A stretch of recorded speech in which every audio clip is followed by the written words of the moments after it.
Hey everyone, Jason Portuondo joining you once again. It is time for another edition of Racing Around the World presented by HPI Bet. We've got the Saudi Cup, we got the Blue Diamond Stakes, some JRA huge news. Woodbine Mohawk Park is back, and so too is that bet battle. Let's roll.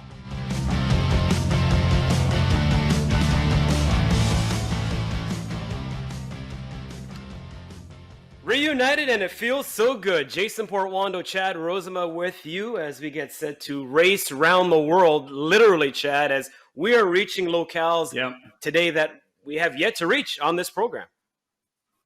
All over the place, and you know what? One locale we're super excited about is basically in our backyard, Woodbine Mohawk Park, and you talked about it. We were so happy they're back. They had a great opening night last night, and despite the snow, they still got through it. It was a great handle, so happy to see everybody playing along. And I'd be even happier, Jason, if for Lent you decided to give up picking winners, because I'm getting sick and tired of this. I'll gladly give up picking horses for the bet battle because I'm still blanked. We'll talk more about that a little bit later on. Plus, a brand new format. Yeah, just to give you a bit of a sneak peek. But let's take a look at the schedule as per usual. A ton of racing action. And it truly is an international edition of the program. Now, keep in mind, at the time of the taping of this broadcast, these are the tracks scheduled to be on for Friday, Saturday, Sunday. Things could obviously change, Chad. Yeah, there's just so much snow, hitting everywhere and canceling, racetracks. But we still got a big menu. And as you say, this is what we're expected to have. And there it is, Woodbine Mohawk Park. Friday is night 2 of our 2021 season, 7 o'clock first post time. So many great wagers with that.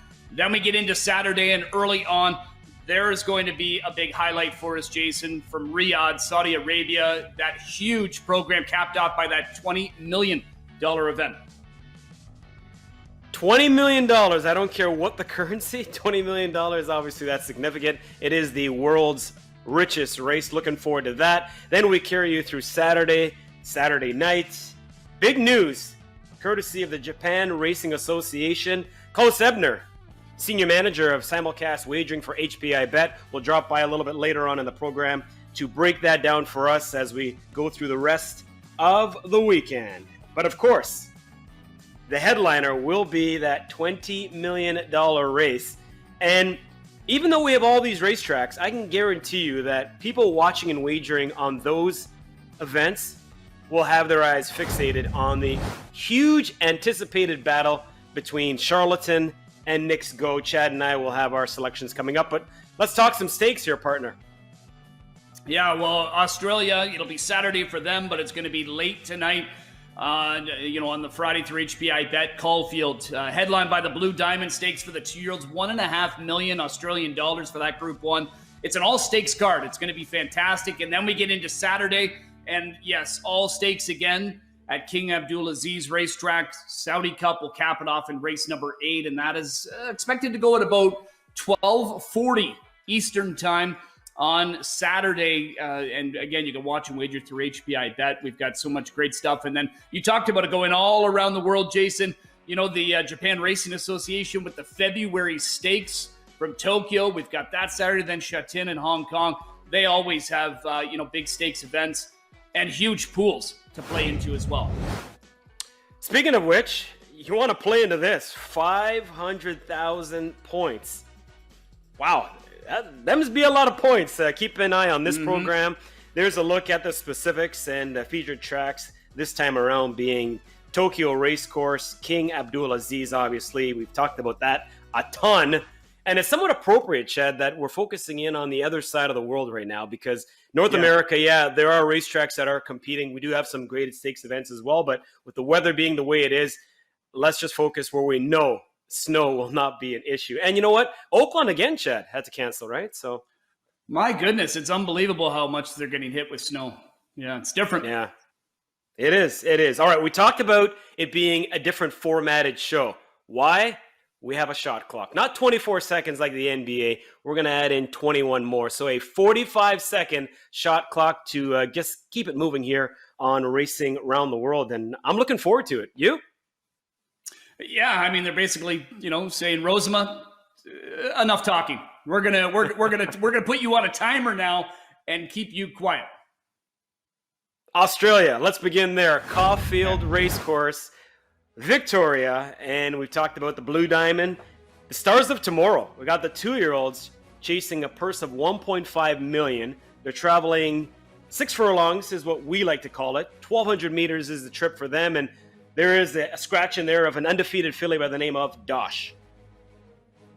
Yeah, and there's another undefeated one right beside in Enthar, who's, they're talking like she's a superstar, right? And she has her eyes on that Golden Slipper coming up in March. But I'm going to try and beat the heavy favorite with another one that I think's got a big shot in Animo. Was a fast-closing second to General Bo last time in the prelude to this stakes event. And that was going 5.5. Now gets that extra 16th of a mile to work with here this time. And, I think this is just an improving horse that gets blinkers added and, might be around that third choice in the wagering. And hopefully the extra ground's going to help this one. And it's actually going to line up right beside that talented filly, Enthar. So that's my pick, Animal.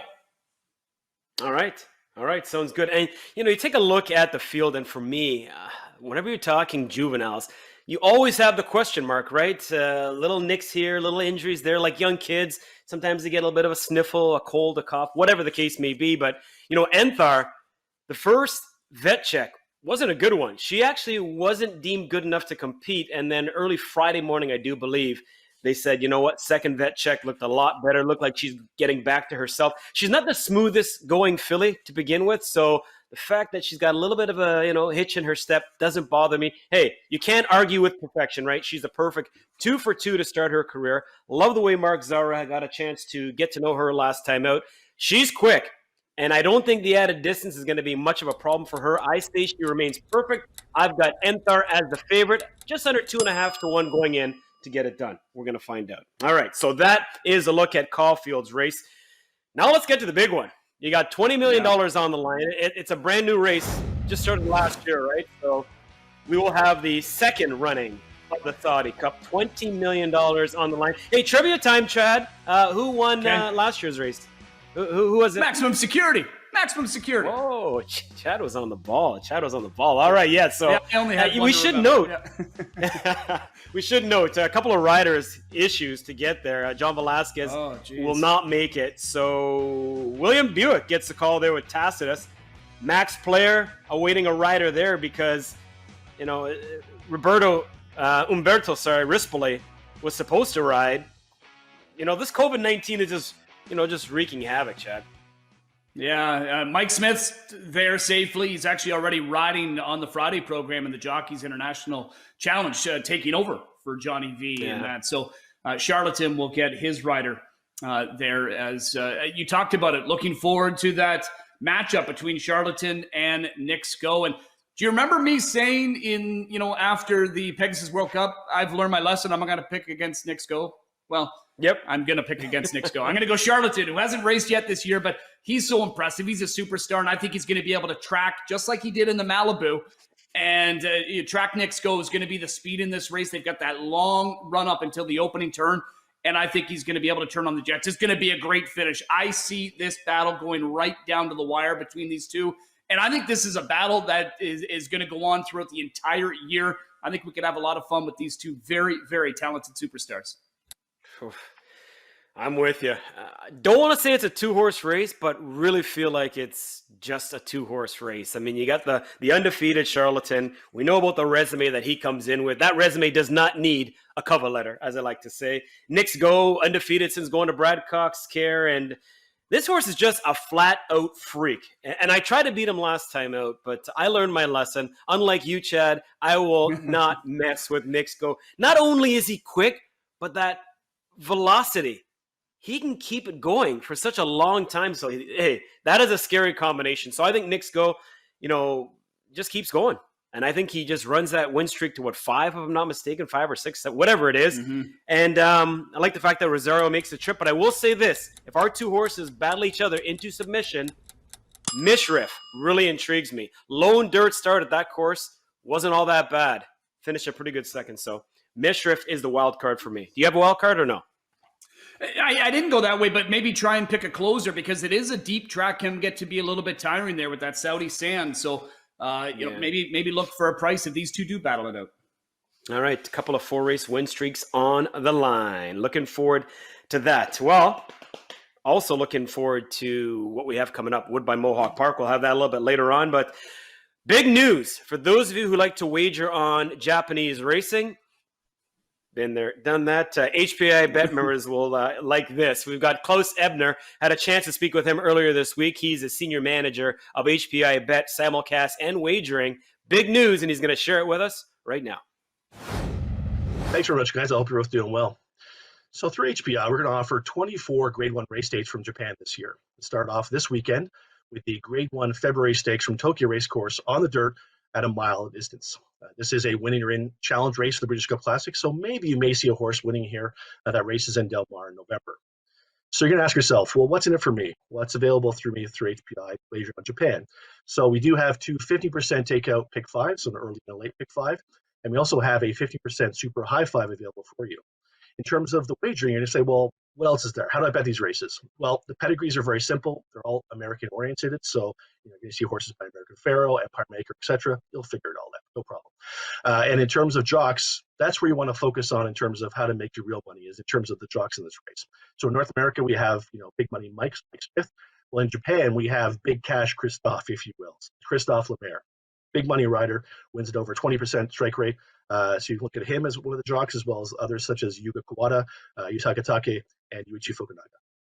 And then in the February Stakes this weekend, which is, again, a Grade 1 race on the dirt, we're going to focus on two horses here that I think have a big shot. Favorites have won this race around 40% of the time over the past 10 years, and I think both these horses will probably be, either first or second or third choice in this race. Alvergen was one of the horses I'm looking at in here. Want a key prep for this race in the Tokai Stakes in a start. Has a big shot here. Probably one of the favorites, but again, I think he'll get the job done. If you're looking for another horse who's kind of a developing horse, you can look at Cafe Pharaoh. So yes, the name suggests he's by American Pharaoh, American bred. Didn't run that well in his last start in December, which is the Champion Stakes, also Grade 1 race in Japan. But I think this horse, the freshman, can do very well here. One other thing to note is there's a Derby prep on the undercard here, which is the Hyacinth Stakes. So again, lots to look at Japan, but best of luck. Appreciate that, Klaus. Yes, we say konnichiwa. There's a look at what we have on deck, HPI bet style, and gotta love that low takeout of 15%. That's what it's all about. Welcome, welcome, welcome. HPI bet now officially the North American home for Japanese racing. Woodbine Mohawk Park. The gates fly from the beautiful Niagara Escarpment in Campbellville, Ontario, Canada. The best harness racing action in North America goes down 4 nights a week. Rushes up on the far outside. Full fields, exotic wagers, award-winning broadcasts. World-class harness racing from Woodbine Mohawk Park. You gotta play here. That's right. Guess who's back? And I gotta admit, the pictures weren't as pretty as those last night. But hey, we got through a snow-filled fun day of qualifiers and racing on Thursday. Yeah, and I know we're starting off with some shorter fields and not as many races as we're used to, but we know that'll climb. You talked about qualifiers on the Thursday morning. They had 12 qualifiers they played host to, so there are a lot of horses getting ready, and everybody's chomping at the bit. And I can give you a quick little tidbit. I spoke to Bob McClure the other day. I asked him, I said, what about drivers and, getting ready? I know with the horses, they've got to obviously get ready. He said, as far as himself, he's kind of fortunate because he gets to train horses every day. He's been out at Mohawk doing some training, then, of course, qualifying. But one thing he said, expect these drivers to be 10 times hungrier than they were before because of the multiple lockdowns that we've had now. I like it. Hungry is a good thing, and we are hungry to handicap some action from the Campbellville Oval. So let's jump right on in. Coming up tonight, race number 4. We got fillies and mares, now winners of $14,500 over their last 5 starts. To kick off the pick 4, and it's the penultimate leg of that $100,000 guaranteed pick 5. A field of 8 on the gate, Chad. Yeah, and, talk about myself being a sucker for punishment. I hope that's not going to be the case here with Sweet Heaven, because Sweet Heaven was one that showed so much, want to go forward in her first start here for trainer Ben Bergeon. Locked and blocked. Since then, she obviously got bet down on both occasions, got used hard, and just wasn't able to see it through. She actually didn't seem to be as lively. Well, you know what? The time away, another drop down. Ben Bergeon's a trainer I think is going to come out firing. He did when we, came out of the first lockdown. His first week back, he actually won 7 of 19 races. And I think he's going to be even more inclined to just win. We know that he was a finalist, in the O'Brien Awards for Trainer of the Year. Ended up, settling for that runner-up spot behind Richard Moreau's, won it 8 times. But Ben wants wins, and he's going to come out with them. Solid pick, obviously. Bit of a question mark, though, with the last couple with her. And, she's going to be a small price once again. Burned money over the last couple of starts. So, I don't know. Sometimes the drop just doesn't help. If it does, yeah, she jogs. But just in case, I'm going to go for a price proposition. I'm a big fan of Hello Love. That last start, forget about it. Post-8 was just too tough. And, she was able to run and gun, get to the lead. As soon as she got there, another horse swallowed her up, gave her some cover. But then she just kind of tagged along, sucked along the rest of the way. I really feel like tonight, getting back to James McDonald, not sliding Bobby, but James has done better with this horse than any driver. 14 of the 20 wins. I think she goes back to a chasing role tonight. And if that's the case, I think she's a big-time player. And if the favorite happens to stub her toe, she's just another viable option. I'll go Hello Love, but clearly, Sweet Heaven, I agree, the one to beat. So that is coming Sean up. Stacey, Jason, I'll tell you, Sean Stacey's another trainer that just throughout the years has shown, or the Stacey outfit, they have horses ready to go off the bench too. So that's another barn to watch out for. All right, let's keep it right here at Woodbine Mohawk Park. We are going to fast forward to race number 5 coming up on Saturday's card. And for the 5th, it'll wrap up that pick 5. Good-looking field, large field. Then we got some returning horses. Hey, last time we talked about Points North on this program, we know what happened, right? Yeah, no, I know. And and Points North, you got to think he's got the advantage. He looks like the obvious one, right? Not only is he a talented horse, Jason, but he's been racing, and that's going to be a huge plus. We saw that in opening night. Pat Shepard had 2 horses sent out. They both won, and they were both horses that had been racing south of the border. But I'm going to try and beat Points North, and I'm actually going to go with Foot Soldier. Now, Foot Soldier had a 2-race win streak when we got shut down in March. That was last year in the first lockdown. When he came back in June, what did he do? He extended it to the hat trick. He's a classy horse. I think the draw is good for him. I think if they mix it up enough, look out for Foot Soldier. I believe Nick Gallucci will have this horse ready to fire on maybe not all cylinders, but I think enough cylinders to be able to sweep by, and hopefully at a price, because he won at 12-1 when he returned off the layoff last year. Well, there are no wrong opinions going into any race, but I really feel like that's the case here in this one. You can go in several different directions. I'm going to go Evenwood, Son of a Gun. Last time got to the front, couldn't see it through. I have a feeling that tomorrow night when he steps into the paddock, he's going to look around and see if he sees Sintra or if he sees so much more. And he's like, hey, I got this. I just feel like a little bit of a drop could help. Bob obviously knows the horse well enough. Doesn't have to be up front, but I just kind of feel like that's his preferred style. 34-time winner. A horse that has a ton of back class against a field that is a little bit tricky. So this is a perfect race, in my opinion, to wrap up the pick 5, because even if you get to this last leg, if you don't have enough coverage, in my opinion, it's pretty tough. Points North, Osceola 1-1 on opening night, and maybe that one just returns to the good form from the Meadowlands. Wide open, but I will go Evenwood, Son of a Gun. Any X factors in there for you? I like your horse. I like mine, obviously, and then Points North. To me, they look like the 3 ones. I think Torn Hanover's another one for Benny B that you could toss into the mix there. That's just a good race. Saturday, I know we have some shorter fields Thursday and Friday, but Saturday is a solid program. All right, it's that time. Cue up the music. Yeah. Ooh. Jay and Chad's bet battle. Well, it hasn't been much of a battle. You have been kicking my butt. I've got it was 1 week. More O's than the word good. Yeah, well, last week, we should note, your horse got scratched, so your exacta didn't even get a chance to get off the ground. My horse, Enforceable, was awful. The favorite did win, and you've been just taking it to me, so I guess you should go first. Yeah, look at that ROI. Seriously? Whatever. Yeah, I mean, again, we had a refund on our race last week. I wish I could have made a change. I'll tell you what, if I would have made a change, I would have lost. I would have lost because I would have put, was it Strawberry Wine? Is that the horse's name, I think? Some type of wine. Blueberry wine, something like that. Yeah, something like that. Yeah. Everything you drink. Yeah. Exactly. So let's talk about this bankroll. So if you're just watching us for the first time, welcome aboard. We get $25 to play a race. Producer Luke Van Belkom selects the race, and this week he's going to go with the 10th from Woodbine Mohawk Park on Saturday night. So this is how we're going to wrap up the work week. And a lot of intrigue here. I think the favorite's going to be tough, but if the favorite slips up, it's going to be a wide open event. And a bunch of these coming out of the valedictory series, which didn't get completed. Of course, Boxing Day is when we always have that final. I'm hearing that the final will end up being somewhere around the end of March, so these horses will kind of continue to bet into it, or, prepare for it. But I'm going to go with Cold Creek, Cabo, Captain Video. They're the main ones. But then I'm throwing the 1, 4, 5, 7, 9, and 10 in behind in that third spot. So everything revolves around Cold Creek, Cabo, Captain Video being the top 2 finishers, and I feel really good about that. I think Jameson just gets along with this horse, and he's going to be the bigger price than Captain Video. So I'm just going to go with him as well as a $10 win bet on top. And then, did I even do an exact? I did. Just a straight up 2-6 in here. But I will say Captain Video, who had some issues with his gait in the first couple of starts here, he was awesome in that last outing. Super powerful on the front end. Yeah, I agree. I really feel like the first outing off the qualifier there for Captain Video, just trying to get him around there without making a mistake, and all on his own, he came home in 26 and a bit. That last start obviously was a winning one.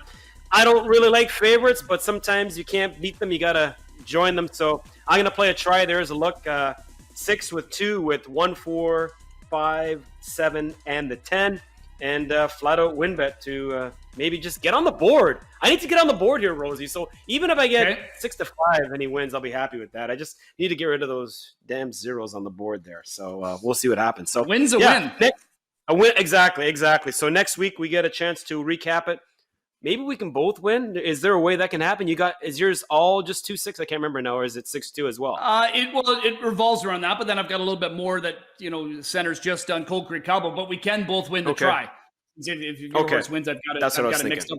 We should point out too that wagering this weekend on Woodbine Mohawk Park's program through HPI Bet, 3% cash back if you bet more than $250 on the program from Thursday right through until Monday. All right, should mention as well, coming up tonight, Jeff Bratt, Monique Vag will guide you through the program. And then you are back in the chair on Saturday. I guess you can't wait to get back to, right? Yes, sir. Reunited with the Parlay Queen. Looking forward to just kind of getting back and seeing people, even if it's from a distance.